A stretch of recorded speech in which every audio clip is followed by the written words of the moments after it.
Hello friends, hi friends. मैंने देखा है कि बैक टू बैक कई केस दहेज के लिए हो गए हैं। मतलब दहेज पर आधारित ये केस माने जा रहे हैं।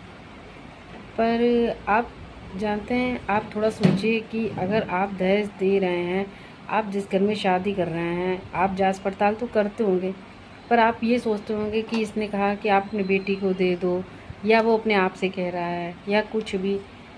आपके दहेज दीजिए नहीं, क्योंकि जो दहेज लेता है वो तो है ही दोषी, दहेज देने वाला भी दोषी है। अगर वो कह रहा है अगर वो कह रहा है ना कि आप अपनी बेटी को दीजिए, तो उसके मन में कुछ ना कुछ लालच तो आ ही जाएगा। क्योंकि वो सोचेगा चलो अपनी बेटी को ही तो आप दे रहे हो, इस बहाने से वो सोचेगा, चाहे कोई भी हो उसके घर का, उसका पति भी हो। अगर आपको बेटी को देना ही है ना, तो उसको चुपचाप कैश अकाउंट उसका खुलवा दीजिए, उसमें उसको दे दीजिए जो भी देना है। इस तरीके से देने से ना कुछ भी नहीं हो हासिल होता है। कितनी ही, बल्कि 50-50 लाख करोड़ों की शादियाँ हमने देखी हैं, ऐसे ही टूट गई हैं।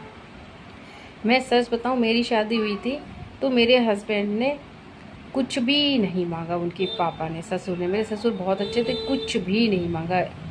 और बेड तक की, मेरे हस्बैंड ने ही बेड पहले से ही डलवा लिया, एक बेड तक की नहीं लिया।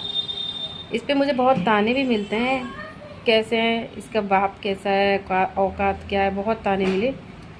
पर रियलिटी यही है। और मैं सुखी भी बहुत हूँ। ये नहीं है कि मैं सुखी नहीं, बहुत सुखी हूँ। जो कि रुपए बहुत देते, दहेज देते हैं, सबसे उन सबकी बेटियों से मैं बहुत सुखी हूँ। जैसे भी है, मेरे हस्बैंड बहुत अच्छे, मेरे ससुर बहुत अच्छे।